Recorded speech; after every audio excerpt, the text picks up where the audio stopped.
행복해집니다. 코코벨 스마일 텔레콤. 친절한 서비스, 착한 가격, 다양한 플랜. 코코벨 스마일 텔레콤. 코키텔럼센터 1분 거리. 코코벨 스마일 텔레콤. 한인벨 공식 대리점. 코코벨 스마일 텔레콤.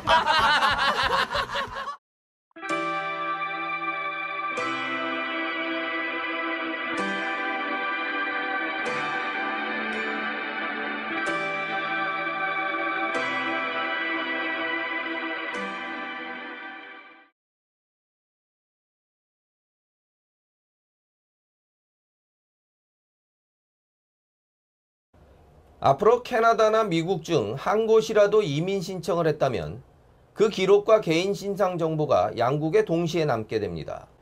미국과 캐나다는 최근 이민 및 난민 신청자의 개인 신상 정보를 공유하기로 합의하고 관련 데이터베이스 시스템을 구축해갈 예정이라고 밝혔습니다. 미국과 캐나다는 각국의 이민 및 난민 신청자에 대해 성명, 생년월일, 여권번호, 지문과 같은 개인정보를 공유하기로 했습니다.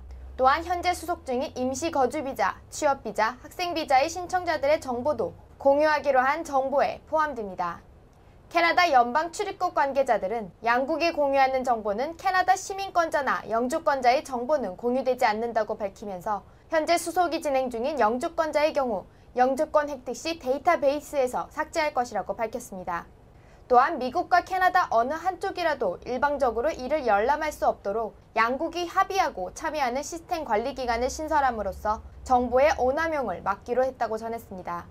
연방이민장관실 대변인은 양국 간의 정보 공유는 국경 수비를 강화하고 효율적으로 운영하기 위한 조치로 양국 간 협력체제의 구축을 통해 이를 구체화한 것이라고 밝혔습니다. 이번 조치로 미국과 캐나다 어느 쪽이든 이민 및 난민 신청 및 거류 비자가 거절당할 경우 다른 국가에서도 거절당할 수 있는 불이익이 예상됩니다.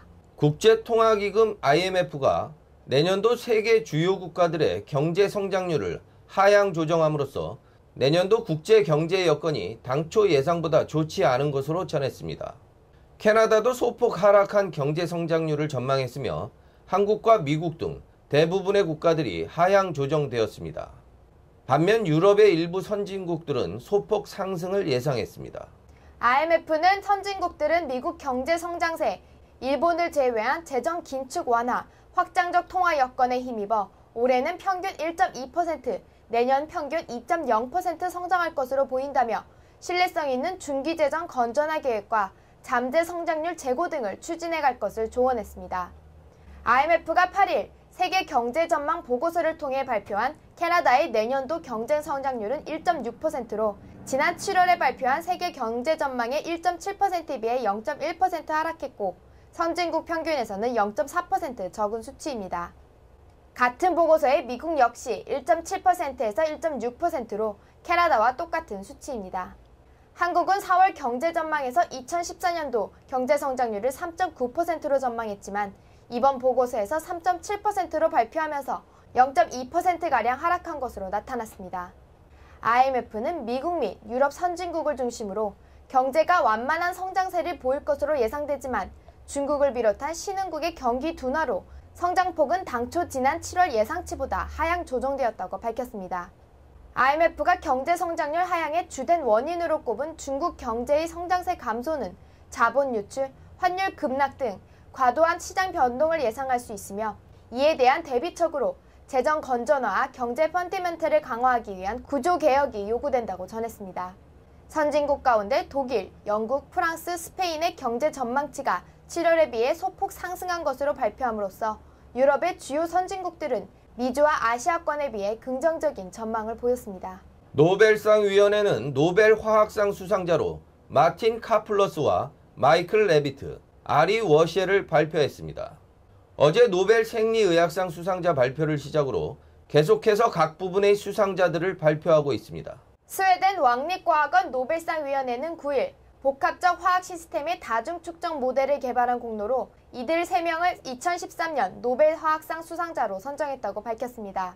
세 과학자들은 복잡한 화학 체제에 대한 다중 모형을 개발한 공이 있다고 선정위원회인 스웨덴 왕립과학원은 전했습니다.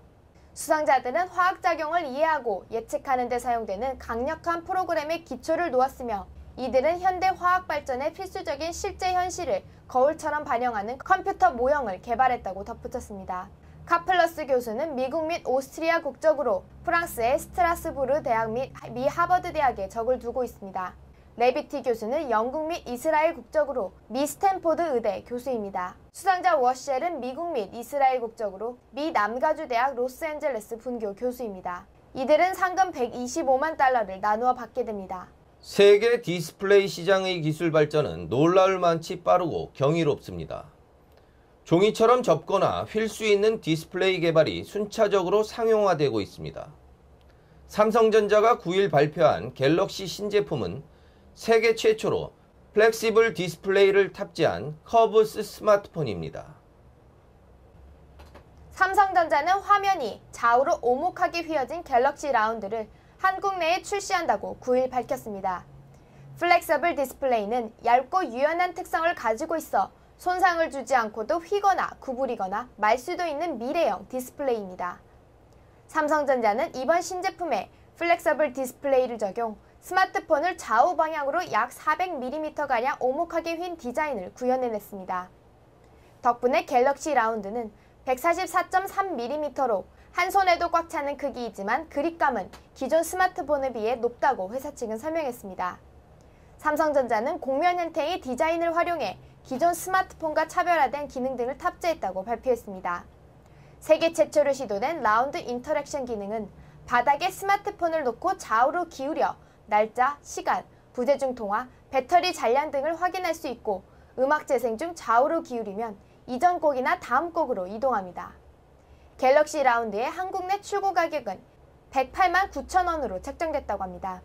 삼성전자 관계자는 갤럭시 라운드 출시로 모바일 디바이스의 혁신을 주도하고 있음을 다시 한번 입증했다고 말했습니다. 그는 앞으로도 다양한 혁신으로 소비자들에게 새로운 경험을 선사해 나가겠다고 덧붙였습니다. 심각한 경영난으로 매각 과정을 밟고 있는 블랙베리사가 연구소 직원 300여 명을 해고하면서 기업의 싱크탱크라고 볼 수 있는 연구소의 존립이 위협을 받고 있습니다. 지금처럼 IT 산업의 기술 개발과 진보가 빠른 상황에서 연구소 인력을 감소시키는 것은 신제품 개발이나 새로운 디자인 제품 등의 출시가 어려워짐을 의미하는데요. 블랙베리의 앞날이 계속해서 어두워지고 있습니다. 지난 9월에 4,500여 명의 감원을 발표한 블랙베리사가 또다시 워털루 연구소의 직원 300여 명을 해고할 계획인 것으로 알려졌습니다. 일부 직원들은 지난 7일에 이미 해고 소식을 전달받았다고 합니다. 이번 해고는 경영 파트와 디자인 부서 직원들이 감원의 주 대상으로 지목되었습니다. 지난 9월 미 페어팩스사와 인수 양해각서를 주고받은 블랙베리는 현재 구글 등 다른 IT 회사들과의 매각 이사를 타진 중이지만 쉽지 않은 상황입니다.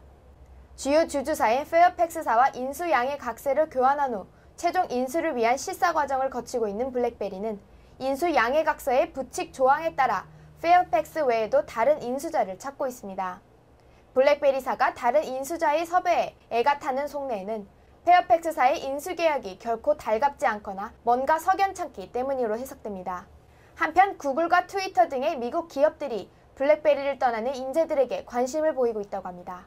블랙베리의 앞날이 불투명한 가운데 블랙베리사의 제품을 가장 많이 사용하는 캐나다 지역은 토론토와 몬트리올 등 동부 지역이 많은 것으로 조사되었습니다. 미디어 테크놀로지 모니터사가 캐나다의 지역별 핸드폰 이용률과 선호도를 조사했습니다. 영어 사용 인구를 대상으로 한 이 조사 결과 성인 중 83%가 핸드폰을 사용하는 것으로 나타났으며 엘버타주가 90%로 가장 높은 사용률을 보였습니다. 태블릿 사용 인구는 평균 30%를 기록한 가운데 역시 엘버타주가 35%로 가장 높았습니다. 핸드폰 제조사에 대한 선호도를 조사한 결과 토론토와 몬트리올 등 동부 지역 캐나다인들은 캐나다 회사인 블랙베리에 대한 충성도가 높은 것으로 조사되었습니다. 그러나 소부 도시들은 다릅니다.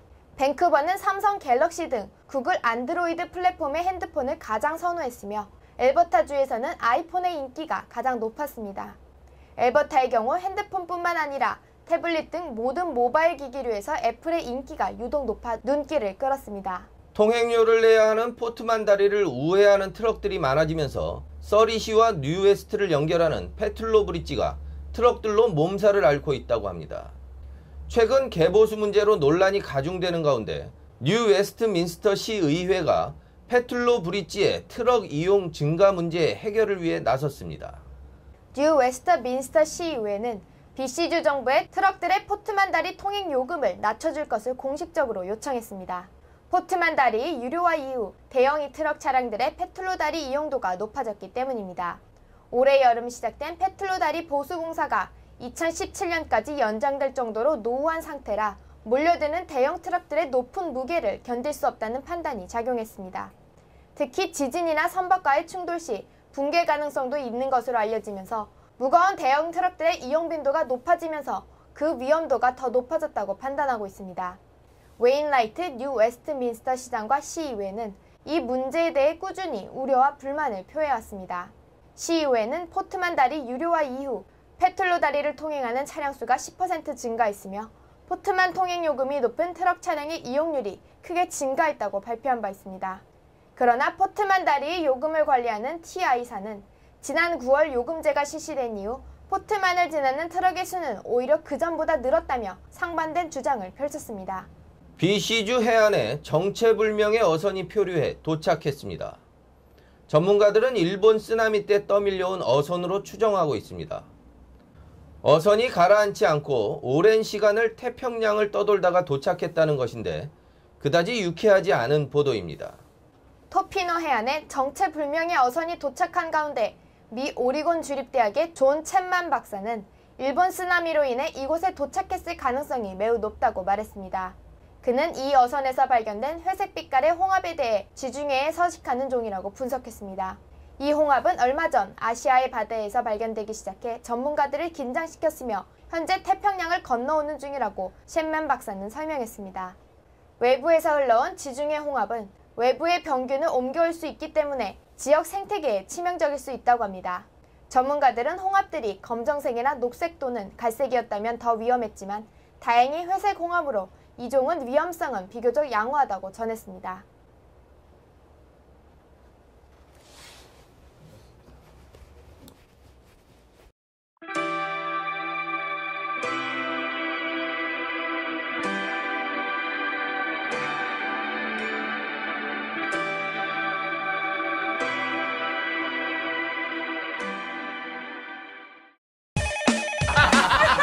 웃으면 행복해집니다.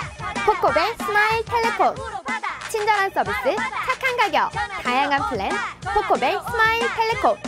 코크텔란센터 1분 거리, 코코벨 스마일 텔레콤. 한인별 공식 대리점, 코코벨 스마일 텔레콤.